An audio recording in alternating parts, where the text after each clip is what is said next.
Hi, this is Sabir Hussain और आप देख रहे हैं React basic to advance series. Okay तो हम लोगों ने क्या किया है अभी तक HTML के अंदर जावास्क्रिप्ट लिख के देख लिया। ठीक है, तो जावास्क्रिप्ट जो है वो ज़रूरी नहीं है कि आप एज अ वैल्यू यूज़ करो, आप किसी भी एट्रीब्यूट में किसी जगह पे भी यूज़ कर सकते हो। ठीक है, जैसे यहाँ पे ये एक इमेज का टैग है और इमेज के टैग के अंदर अगर आपको इमेज का URL डायनामिकली पास करना है तो आप यहाँ पे एक वेरिएबल के अंदर रख लें और वो वेरिएबल आप आगे अपनी HTML को पास कर सकते हैं। अच्छा, JSX जो है it's a very closer to JavaScript than to HTML। React DOM uses camel case properties naming convention instead of HTML attributes। तो जब भी हमारे पास दो नेम एक साथ आ जाते हैं, जैसे क्लास नेम हम लोगों ने लिखा हुआ है तो क्लास जो है वो छोटा और नेम का N कैपिटल यूज करेंगे। ठीक है, तो JSX इस कन्वेंशन को, जो कैमल केस वाली कन्वेंशन है जावास्क्रिप्ट की, उसको फॉलो करता है। ये वो वाली बात है जो अभी मैं एक्सप्लेन कर रहा था कि दो सिबलिंग्स एक साथ रिटर्न नहीं किए जा सकते। ठीक है, आप एक टाइम पे एक ही सिबलिंग, एक ही डिव या एक ही चीज़ आप रिटर्न कर सकते हैं। उसके अंदर फर्दर चाइल्ड हो सकते हैं, लेकिन दो सेम लेवल की चीज़ें आप नहीं रिटर्न कर सकते। अगर आपको कभी ऐसा लगे कि आपने दो चीज़ें रिटर्न करनी है लेकिन उसको किसी चीज़ में रैप नहीं करना, आपकी HTML ख़राब हो रही है। फॉर एग्जाम्पल आपके पास दो हेडिंग्स हैं, जैसे ये राइट साइड पे हैं दो हेडिंग्स आपके पास H1 एंड H2।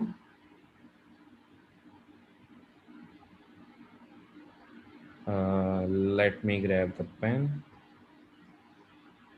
ये दो आपके पास H1 और H2 दो हेडिंग्स हैं और आपने ये रिटर्न करनी है विदाउट रैपिंग इन div। तो आप लोग, हमारे पास एक ऑप्शन होती है रिएक्ट के अंदर, रिएक्ट डॉट फ्रेगमेंट का एलिमेंट होता है। ये जो रिएक्ट डॉट फ्रेगमेंट है, ये इसके साथ हम लोग इसके अंदर रैप कर देते हैं तो जावास्क्रिप्ट जो JSX है वो हमें अलाउ कर देती है, क्योंकि ये एक पेरेंट हो गया और ये दो इसके चाइल्ड हो गए। लेकिन ये रिएक्ट डॉट फ्रेगमेंट ये घूस्ट एलिमेंट है, जैसे ही ऐप कंपाइल होती है दरम्यान में से गायब हो जाता है और हमें H1 और H2 दोनों एक साथ रिटर्न हो जाते हैं। तो कभी ऐसा सिनेरियो बन जाए कि आपने एक से ज़्यादा चीज़ें रिटर्न करनी है एक ही साथ में, तो आप उन सारी चीज़ों को रिएक्ट डॉट फ्रेगमेंट में ईजिली रैप कर सकते हैं। तो ये बेस्ट प्रैक्टिस में आता है या नहीं? ये बेस्ट प्रैक्टिसेस में ही है, ये रिएक्ट खुद रिकमेंड करता है कि जब भी आप ऐसे सिनेरियो में आ जाएं आप रिएक्ट डॉट फ्रेगमेंट यूज़ कर लें। तो फिर हम लोग डिव यूज ही नहीं करते, फिर ये आसान काम नहीं हमारे लिए कि हम नहीं मल्टीपल्स में आपके जितने एलिमेंट्स बेच सकते हैं। नहीं ये सिनेरियो भी बहुत कम जनरेट होता है। अभी जब हम लोग ऐप्स पे काम करेंगे ना, आप देखेंगे शायद ऐप के अंदर एक आधी जगह पे हमें ये रिएक्ट फ्रेगमेंट यूज़ करना पड़े। अदरवाइज हम लोग एलिमेंट इतने छोटे छोटे बनाते हैं कि एक ही डिव के अंदर हमारी, जैसे एक हेडर है एप्लीकेशन के अंदर, आपने हेडर है, पूरा हेडर रिटर्न करना है तो हेडर ऑलरेडी एक ही डिव के अंदर पड़ा होता है। आपका यहाँ पे हेडर का टैग होगा स्लैश हेडर, उसके अंदर पूरा हेडर पड़ा होगा, तो आप पूरा का पूरा हेडर एक कंपोनेंट में रिटर्न करवा देते हैं। तो यूजुअली हमें स्ट्रक्चर ही इस तरह का मिल रहा होता है कि एक ही पेरेंट होता है, उसके अंदर चाइल्ड्स होते हैं, चाइल्ड के अंदर चाइल्ड्स हो सकते हैं। ठीक है, तो हमें यूजुअली रिएक्ट डॉट फ्रेगमेंट की ज़रूरत ही नहीं पड़ती, बहुत कम पड़ती है। जहाँ पे भी पड़े वो रिएक्ट आपको अलाउ कर रहा है कि आप लगा रहे हैं, उसमें कोई वो बेस्ट प्रैक्टिस खराब होने वाली कोई बात नहीं, आपको जहाँ ज़रूरत पड़े आप यूज़ कर सकते हैं। अच्छा जी, इसके अंदर हम लोग एक टर्म यूज़ करते हैं एलिमेंट की। तो एलिमेंट आपकी एप्लीकेशन का सबसे छोटा पार्ट होता है। जैसे कि मैं एक वेरिएबल के अंदर एक हेडिंग स्टोर कर दूं, एक डिव स्टोर कर दूं, या कोई भी एक छोटी सी चीज़ ले लूं जो मेरी एप्लीकेशन के अंदर रिप्रेजेंट हो रही है, उसको हम लोग एलिमेंट बोलते हैं यहाँ पे। अब आगे जी के रेंडरिंग किस तरह से होती है हमारी एप्लीकेशन की, ये इंटरव्यू के अंदर भी पूछा जाता है और वैसे भी इट्स एन इम्पॉर्टेंट कि आप जिस एप्लीकेशन पे काम कर रहे हैं आपको पता तो चले कि वो एप्लीकेशन काम किस तरह से करती है, एक्चुअल में कहाँ पे आप कोड लिख रहे हैं और शो कैसे हो रहा है, क्यों हो रहा है, और कहाँ कहाँ पे कंपाइल हो रहा है। तो मैं यहाँ पे आता हूँ वापस अपनी एप्लीकेशन में और थोड़ा सा एक्सप्लेन करने की कोशिश करता हूँ। तो फर्स्ट ऑफ ऑल आपकी जो एप्लीकेशन है वो रन होती है, उसके लिए हमने जाना है पैकेज डॉट जेसन में। ठीक है, यहाँ से रन नहीं होती लेकिन यहाँ पे आपको पता चल जाएगा कि एप्लीकेशन कहाँ से रन हो रही है।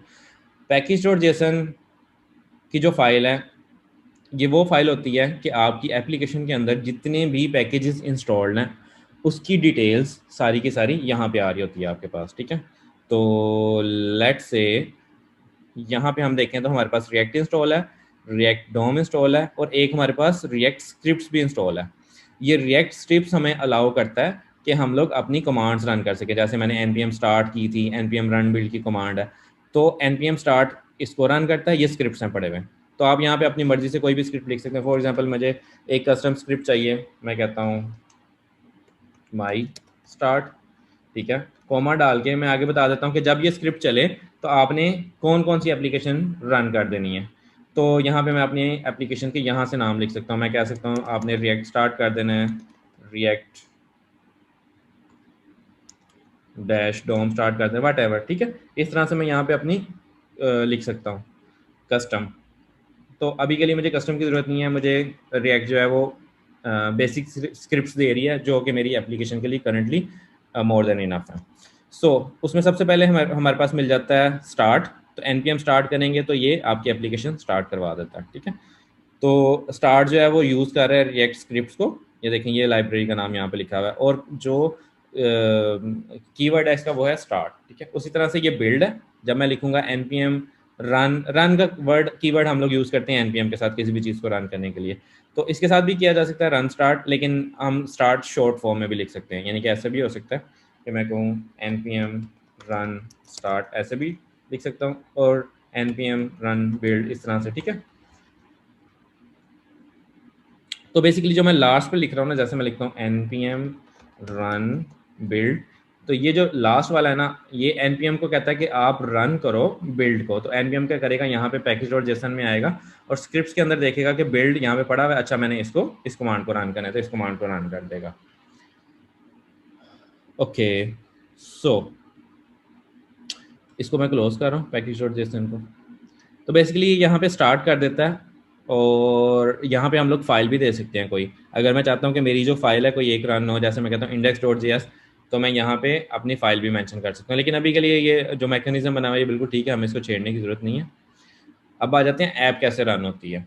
तो ऐप में जो सबसे पहले फाइल रन होती है, ये इंटरव्यू में काफ़ी ज़्यादा पूछा जाता है और आपसे डेप्थ में पूछा जाता है, तो इसको समझना ज़रूरी है। तो जब भी हम लोग रिएक्ट एप्लीकेशन स्टार्ट करते हैं क्रिएट रिएक्ट ऐप के साथ, जो कि हम लोगों ने की हुई है, यानी कि एक प्रॉपर रिएक्ट एप्लीकेशन बना रहे हैं, तो हमें जो हमारी एप्लीकेशन की फर्स्ट फाइल जो रन होती है दैट इज़ index.js। index.js क्या करती है, ये देखती है कि यहाँ पे एक हमारे पास मेथड है रिएक्ट डोम की तरफ से हमें मिला हुआ डॉट रेंडर का।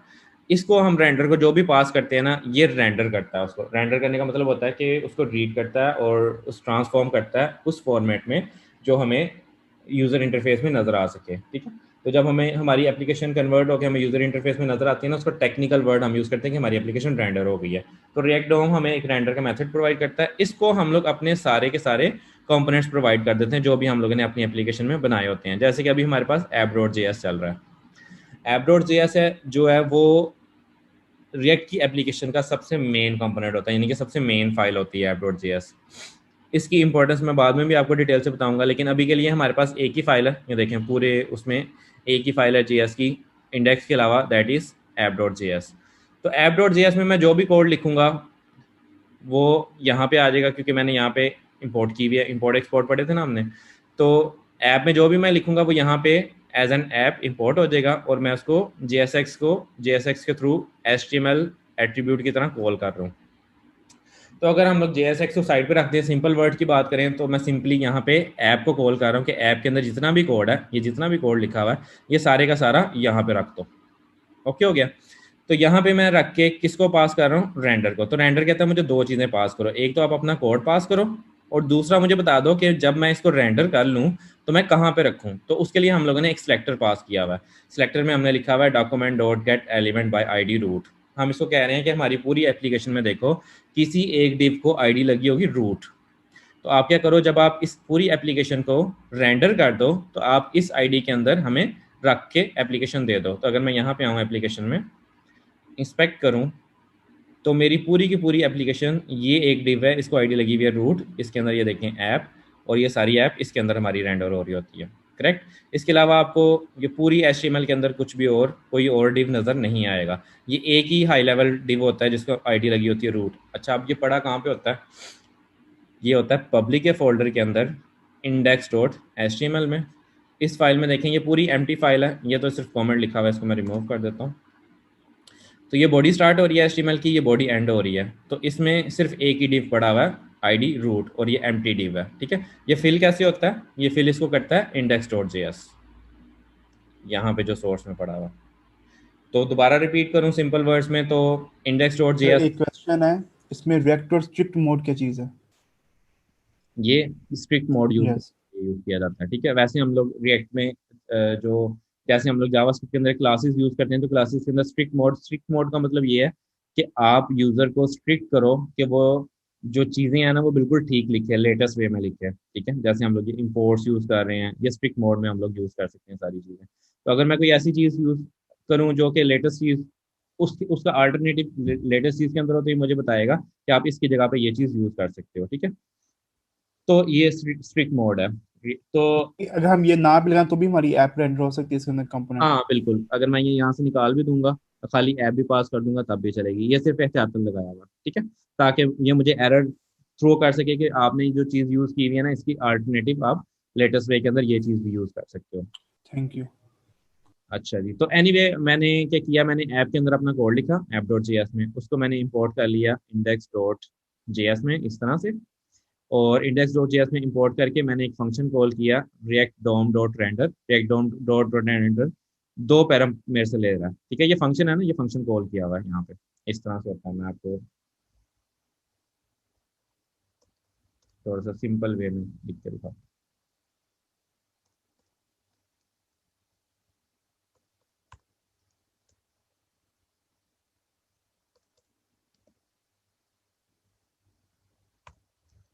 ठीक है जी, तो ये रिएक्ट डॉम डॉट रेंडर हमारे पास एक फंक्शन है, ये मैंने फंक्शन कॉल कर दिया। और फंक्शन कॉल करके मैंने इसको दो आर्गुमेंट पास किए हैं। फर्स्ट आर्गुमेंट इज मेरी पूरी की पूरी ऐप, और सेकंड आर्गुमेंट जहाँ पे ये ऐप रेंडर करके इसने थ्रो करनी है। तो ये सिंपल कोड है जो हम लोग रेंडर को पास करते हैं। तो रेंडर ने क्या किया, इस एप्लीकेशन में से सारा कोड उठाया, उसको रेंडर करके यहाँ पे डंप करवा दिया। डंप कहाँ पे करवा रहे हैं, पब्लिक के अंदर index dot H T M L में, ये आई डी डिपोर्ट। तो इंटरफेस में हमें यहाँ पे आईडी के अंदर ये देखें एच टी एम एल मिलती है, simple H T M L, J S X नहीं मिलेगी, simple H T M L मिलेगी आपको, ठीक है, क्योंकि ये रेंडर्ड व्यू है आपके पास आ रहा। तो रेंडर कौन कर रहा है, रिएक्ट डॉम का रेंडर फंक्शन, जो कि इंडेक्स डॉट जी एस में लिखा हुआ है हम लोगों ने। वापस स्ट्रिक्ट मोड ऑन कर देते हैं। ओके, तो ये वही सारी चीजें यहाँ पे एक्सप्लेन की हुई हैं। अच्छा जी, अब बात आ जाती है कि रिएक्ट फास्ट क्यों है। रिएक्ट फास्ट इसलिए है कि रिएक्ट के अंदर जब हम लोग काम कर रहे होते हैं, तो रिएक्ट सिर्फ उसी चीज़ को अपडेट करती है। जैसे हमारे पास एक एप्लीकेशन चल रही है, ठीक है, हमारे पास एक एप्लीकेशन चल रही है, उस एप्लीकेशन के अंदर हेडर है, कंटेंट है, फुटर है। अब मेरे पास बैकएंड से एक चेंज आई है कि इस यूजर ने अपना नेम जॉन पार्कर की जगह, ठीक है, जॉन प्रीजे कर दिया। तो अब सिर्फ इस कंपोनेंट को अपडेट होना चाहिए, राइट, जो कि इस HTML के H1 के अंदर लिखा हुआ है। तो बाकी एप्लीकेशन क्या करती हैं, बाकी टेक्नोलॉजीज में क्या होता था, इससे पहले कि पूरी की पूरी पेज रिफ्रेश होता था, या फिर इस पूरे पार्ट को हम लोग रिप्लेस करते थे एक नई चीज के साथ। तो अभी के लिए रिएक्ट करती है, रिएक्ट खुद से डिटेक्ट करती है कि अच्छा भी जो चेंज आया है वो चेंज आया किस जगह पे है।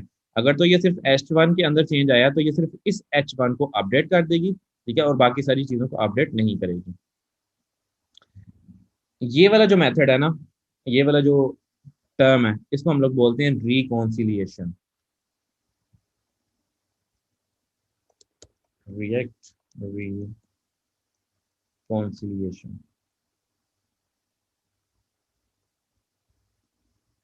ठीक है, यहाँ पे इसकी डिटेल भी आपको मिल जाएगी। तो रिएक्ट रिकॉन्सिलिएशन किस तरह से काम करती है, इस तरह से काम करती है कि जब भी आपकी ऐप रेंडर होती है, जो रिएक्ट है उसका एक वर्चुअल डोम बना लेती है। डोम बोलते हैं डॉक्यूमेंट ऑब्जेक्ट मॉडल, यानी कि जो चीजें आपको नजर आ रही हैं, हेडर फुटर कंटेंट, इसका एक वर्चुअल डोम भी अपने पास बना के रख लेती है।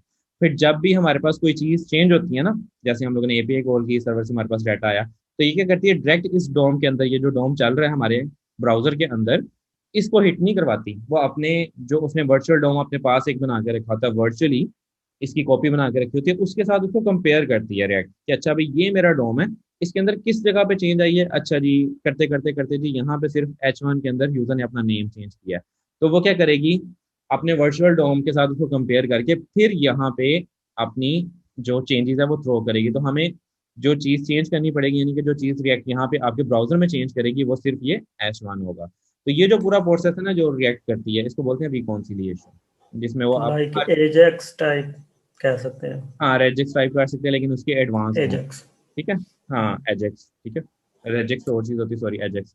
तो एजेक्स की ये एडवांस फॉर्म है, क्योंकि उसके अंदर कोई वर्चुअल डोम नहीं होता, इसके अंदर ये वर्चुअल डोम अपने पास सारा मेंटेन करती है, और उस वर्चुअल डोम के साथ हर दफा उसको कंपेयर किया जाता है। इसकी फर्दर आगे डिटेल भी है, अगर आप लोग इसमें इंटरेस्टेड हो ना तो इसको डिटेल से पढ़िएगा। उसके अंदर ये जो चीज़ अभी मैं कहने लगा हूँ, ये जिन्होंने थोड़ा सा काम किया हो इसके ऊपर सर्च करें, इसको पढ़ लें। जो अभी बिगनर्स हैं वो बेशक इतनी डेप्थ में ना आ जाएं। रिकॉन्सिलिएशन में क्या होता है कि अगर आपके पास ट्री बना हुआ है, ठीक है, ट्री बना हुआ है और ट्री के अंदर पेरेंट चाइल्ड रिलेशन चल रहा होता है, फॉर एग्जाम्पल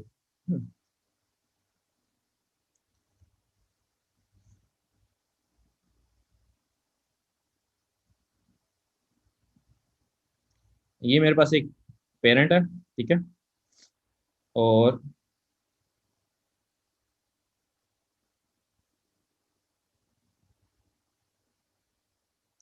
ये दो इसके चाइल्ड हैं।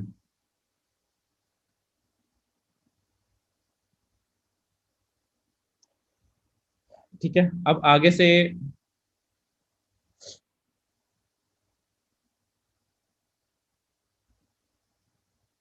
इसके भी दो चाइल्ड हैं, ठीक है, और इसके भी आगे से दो चाइल्ड हैं। फॉर एग्जाम्पल ये मेरा हेडर है, ये हेडर के अंदर मेरे पास लोगो है और लोगो के अंदर मैंने दो लोगो रखे हुए हैं, ठीक है। ये मेरा हेडर है, हेडर के अंदर ही मैंने नेविगेशन रखी हुई है और नेविगेशन के अंदर मैंने उसके एलिमेंट्स पड़े हुए हैं, यानी कि home, about us, etcetera etcetera. तो ये मेरे पास डॉम ट्री इस तरह से बनेगा।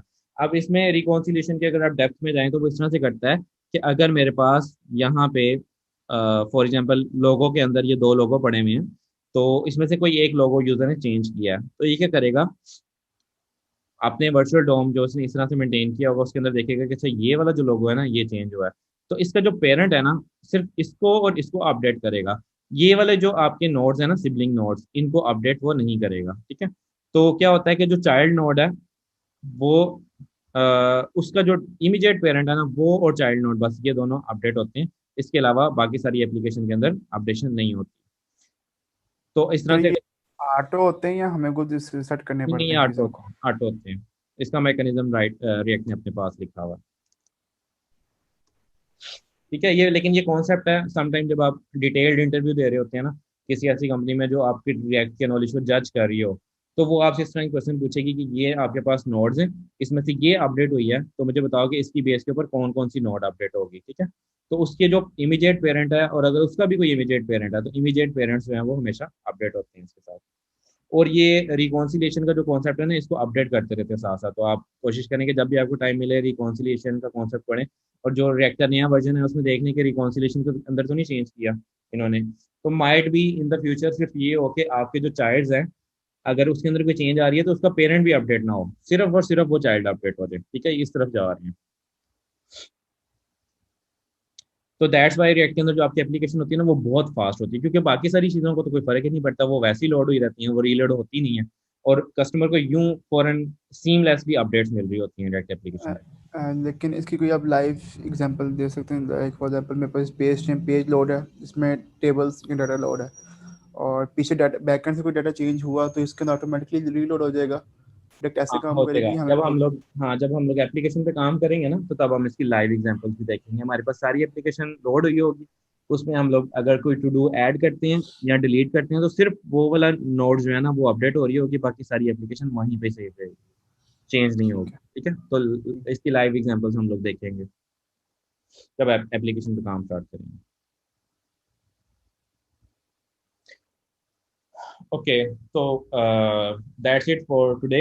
आपने क्या करना है कि नेक्स्ट उससे पहले अपना जितना भी जावास्क्रिप्ट हम लोगों ने पीछे पढ़ी है तो वो उसको रिकॉल कर लें, क्योंकि टुडे ऑनवर्ड हम लोगों ने अपनी सारी जावास्क्रिप्ट ही उसी नॉलेज को यूटिलाइज करना है, तो आपके पास काफ़ी स्ट्रॉन्ग नॉलेज होना चाहिए।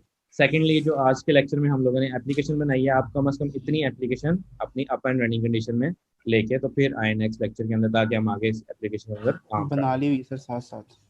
ठीक है, गुड हो गई। सर ये जैम में भी हम कर सकते हैं, जैम सर्वर में, कि विजुअल नहीं नहीं स्टूडियो ही नहीं, करना पड़ेगा? जैम सर्वर क्यों चाहिए, जैम सर्वर क्यों चाहिए होता है आपको पता? जी सर, वो पीएचपी आई नो कि वो उसमें मैं काम कर रहा होता हूँ मेरे साथ। पीएचपी का पार्सल चाहिए वर्डप्रेस। होता है, और वो चाहिए होता है, वेब सर्वर चाहिए होता है, that's why we need XAMPP और वैम्प। तो यहाँ पे तो कोई ऐसी चीज़ नहीं चाहिए, आपने सिंपल एक फोल्डर के अंदर जैसे मैंने बताया इसी तरह से करना है। ये हाँ नोड जी। अपना इन्वायरमेंट है उसके अंदर रन होती है एप्लीकेशन, ठीक है। वी हाँ डोंट जी, need any okay extra okay third party server that. Okay. Sir Visual Studio Code में है तो ये जो फोल्डर बने हुए हैं, फोल्डर स्ट्रक्चर बने हुए हैं, तो इनको सबको रखने की जरूरत नहीं, जो फालतू हैं वो डिलीट कर दें, ये जो बने हुए हैं सारे।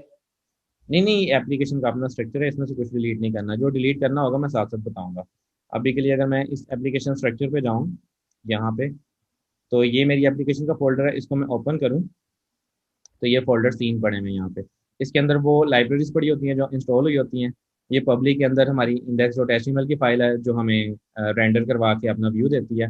सोर्स के अंदर हमारे सारे सोर्स कोड्स पड़े होते हैं, तो इसमें से कोई ऐसी चीज़ नहीं है जो आप रिमूव कर सकें। ये लोगो है एक सिर्फ रिएक्ट का जो हम लोग यूज़ नहीं करेंगे, इसको रिमूव कर सकते हैं। CSS की 2 फाइलें हैं जो हम लोग यूज़ नहीं करेंगे, ये वाली और ये वाली, इसको रिमूव कर सकते हैं, लेकिन अभी के लिए आपने कुछ रिमूव नहीं करना। और इसके ठीक अलावा है। तो आपने इसमें कुछ है ही नहीं जो हम लोग रिमूव कर सकें। लाइक आप ये रिमूव करेंगे तो आपके पैकेजेस की सारी अपडेट खत्म हो जाएगी, आप अपने स्क्रिप्ट नहीं यूज़ कर सकते। जैसे हम लोग ने npm स्टार्ट का स्क्रिप्ट वो यहाँ से रन हो रहा है, ठीक है। इसके अंदर लाइब्रेरीज पड़ी हुई हैं, इसमें से लाइब्रेरी डिलीट कर देंगे कोई तो आपकी एप्लीकेशन नहीं रन होगी क्योंकि उसको वो लाइब्रेरी नहीं मिलेगी। यहाँ पे आपका कोड ठीक पड़ा हुआ है, यहाँ से आप कुछ डिलीट कर देंगे तो आपका कोड डिलीट हो जाएगा। जब कोड ही नहीं होगा तो एप्लीकेशन कैसे चलेगी। तो यहाँ पे कोई भी एक्स्ट्रा चीज़ नहीं है जिसको आपको रिमूव करना है, कुछ भी नहीं करना, ठीक है। ठीक है। सर आपने कोई वेबसाइट बनाई है तो दिखाएं रिएक्ट पे डेमो। रिएक्ट के अंदर जो हमारी एप्लीकेशन अभी तक सबसे बड़ी चल रही है आप that xaqonline.com।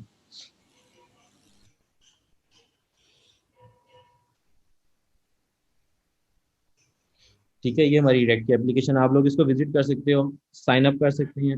It's a free sign up, और ये basically artificial intelligence based application है। ये आपको कंपनीज और प्रोफाइल्स व्यू करने में हेल्प आउट करती है। तो आपके पास 5 प्रोफाइल्स व्यूज होते हैं, आप इसको लॉग इन करके सर्च के अंदर किसी भी उस बंदे का नाम लिख सकते हैं जो लिंक्डइन के ऊपर एग्जिस्ट करता है, अपना नाम लिख सकते हैं लिंक्डइन वाला किसी का भी। तो ये आपको उसकी पर्सनैलिटी डिटेल्स भी बताएगी, और उसके जो मीडिया के अंदर लिंक्स हैं, जो भी आप लोगों ने पोस्टिंग वगैरह की हुई है, जो न्यूज़ हैं उस बंदे, अगर आप फेमस लेट से आप टिम कुक सर्च करते हैं या बिल गेट सर्च करते हैं तो उनकी जो ट्वीट्स हैं वो भी लेके आएगी, सोशल मीडिया भी लेके आएगा और बहुत सारी चीज़ें। तो आप इसको यानी कि इसको साइन अप करके टेस्ट कर सकते हैं, ठीक है। सर मेरा क्वेश्चन था वेब पैक के रिलेटेड। अगर किसी का कोई क्वेश्चन नहीं तो फिर मैं उसको डिस्कस करता हूँ। जी जी। अच्छा, इसमें सर ये कि मैं बेसिकली बैकएंड पे भी काम करता हूँ, तो वो मैं रेल्स पे काम कर रहा हूँ। अब रेल्स अपना भी एक वेब पैक देता है, वो वेब पैक और जो आपने आज वेब पैक रिएक्ट का बताया, क्या वो डिफरेंट है या वो दोनों सेम ही कैटेगरीज पे काम करते हैं? वेब पैक जो है ना वो मेरे ख्याल से तो एक ही चीज़ का नाम है जो कि ये है, ठीक है। ये रेल्स कहता है, अब रेल्स बेसिकली बैकएंड की एक लैंग्वेज है, ठीक है। आप उसमें बैकएंड लिखते हैं रूबी ऑन रेल्स।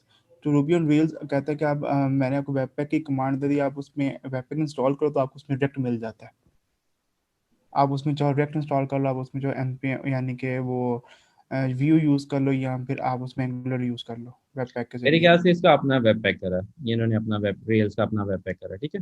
लेकिन जब भी आप कोई वेब पैक यूज करते हैं उसका मकसद ये होता है कि आप अपनी एप्लीकेशन को बंडल अप कर सकें। आपकी एप्लीकेशन के अंदर जो ऑप्टिमाइजेशन वाले टास्क है ना वो वेब पैकर करता है। यानी कि वो बैकएंड का जो और फ्रंट एंड दोनों मिक्स करके बिल्ड बना देता है एक ऐप की।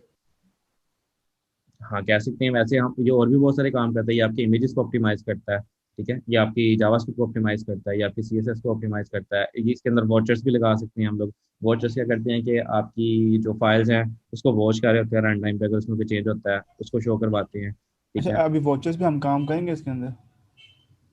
इसमें तो रिएक्ट में ऑटोमेटिकली रिकॉन्सिलेशन वॉचर के तौर पे काम करती है। ठीक हो गया वॉचर, ठीक है। ठीक है, thank you. Okay thank you. और किसी का क्वेश्चन? अच्छा, दूसरा हम इसमें फॉर्म्स वगैरह किसके यूज़ करेंगे? हम लोग सिंपल फॉर्म यूज करेंगे, और सिंपल अगर फॉर्म यूज़ करेंगे या फॉर्मिक यूज़ करेंगे जो रेड कम्युनिटी ने रिकमेंड किया हुआ है? हाँ नहीं, हम लोगों को इतने फॉर्म नहीं यूज करने, तो हम लोग फॉर्मिक हम लोग तब यूज करते हैं जब हम लोगों ने थोड़ा कॉम्प्लेक्स काम करना हो या थोड़े लॉन्ग फॉर्म यूज करने हो। तो हम लोग सिंपल फॉर्म यूज करेंगे। फॉर्मिक भी यूज कर सकते हैं, दोनों का कॉन्सेप्ट बिल्कुल सेम होगा। हम लोग सिंपल इसलिए यूज करेंगे कि हम लोग डेप्थ में समझ सकें कि एक्चुअल में हम लोग फॉर्म किस तरह से यूज करते हैं। तो जो हम लोग कोड लिखेंगे ना फॉर्मिक ने ऑलरेडी लिख के रखा हुआ है, तो अगर आप फॉर्मिक यूज करेंगे तो आप सिर्फ वो कोड ड्रैग एंड ड्रॉप यानी कि उसका कंपोनेंट कॉल करेंगे तो आपको वो लिखा हुआ मिल जाएगा, लेकिन आपको उसका कॉन्सेप्ट नहीं समझ आएगा कि वो काम किस तरह से कर रहा है। तो हम लोग बेसिकली कॉन्सेप्ट समझेंगे। अगर हमें ठीक फॉर्मिक है। यूज करनी पड़ी तो हम लोग फॉर्मिक सिर्फ इंस्टॉल करके उसमें से कुछ एक दो चीज़ें यूज करके देख लेंगे। अच्छा, दूसरा ये कि विजुअल स्टूडियो की जगह पे हम इंटेलिजेंस का वेब फॉर्म यूज़ कर सकते हैं? विजुअल स्टूडियो कोड के ऊपर इंटेलिजेंस का नहीं, बेसिकली विजुअल स्टूडियो नहीं है, इंटेलिजेंस कंपनी है, इसका वेब स्टॉर्म एक वो भी यानी कि क्या कोई आईडीई है। अच्छा, वेब स्टॉर्म की बात करें, हाँ वेब स्टॉर्म आप यूज़ कर सकते हैं, but WebStorm it's up to you, आप कोई भी एडिटर यूज़ कर सकते हैं, लेकिन विजुअल स्टूडियो कोड यूज़ करेंगे तो मेरे साथ इन्वायरमेंट आपका थोड़ा मैच हो जाएगा, तो आपको समझने में हेल्प आउट होगी। और दूसरी चीज़ ये है कि वेब स्टॉर्म से ज़्यादा जो कम्युनिटी है वो अब विजुअल स्टूडियो कोड यूज़ कर रही है, ठीक है। उसकी कम्युनिटी अब बहुत छोटी रह गई, कम रह गई है, तो इसमें आपको बहुत लेटेस्ट चीज़ें, एडवांस्ड चीज़ें मिलेंगी, और इसकी जो इंटेलिजेंस है वो भी उससे काफ़ी ज़्यादा फास्ट है वेब स्टॉर्म। ठीक है। सर जो हमने वेब डेवलपर टूल और जो गेट इंस्टॉल किया था वो उसका बता दे, वो किस लिए था कि गेट और दूसरा वेब डेवलपर टूल। गिट और दूसरा क्या? वेब डेवलपर टूल जो हमने उसमें अटैच किया था गूगल एक्सटेंशन के अच्छा, क्रोम में। ठीक है। वैसे जब हम लोग एप्लीकेशन यूज़ करेंगे तो तब देख लेंगे, लेकिन फॉर नाउ ये हमारी रिएक्ट की एप्लीकेशन रन हुई है, तो यहाँ पे देखें ये हाईलाइट हो गया, ठीक है, और यहाँ पे ये हमें दे रहा है कंपोनेंट ठीक है। और प्रोफाइलर। तो अगर मैं कंपोनेंट्स में जाता हूँ तो ये मुझे रिएक्ट की कंपोनेंट बताता है, यहाँ पे ये मेरा ऐप कंपोनेंट है, इसकी ये प्रॉप है, ये स्टेट्स हैं, इसको वैसे हम लोग डिटेल में देखेंगे नेक्स्ट लेक्चर में। और जो मैंने गिट इंस्टॉल करवाया ना, गिट बैश, जी। वो आपको एप्लीकेशन क्रिएट करने में हेल्प करेगा। अगर आप विंडोज़ के ऊपर है तो आप डायरेक्टली यहाँ पे राइट क्लिक करके गिट बैश ओपन कर लेंगे और उसके अंदर अपनी कमांड रन कर सकते हैं, ये वाली वो डायरेक्टली। अब सर जो आप कहते हैं विजुअल स्टूडियो कोड में भी टर्मिनल कहते हैं ओपन करके उसमें भी कर सकते हैं जो। हाँ, इसमें भी कर सकते हैं, लेकिन इसमें आपके पास एप्लीकेशन का फोल्डर बना होगा तो आप ओपन करोगे ना यहाँ पे। जी। ठीक है। ठीक है, तो एप्लीकेशन पहले वहां से बना लो, फिर बेशक यहाँ पे ओपन करके इसका टर्मिनल यूज कर लो। ठीक है। ओके। ठीक है जी, और किसी का भी क्वेश्चन?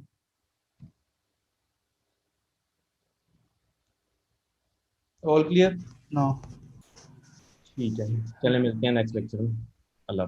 या जज़ाकल्लाह।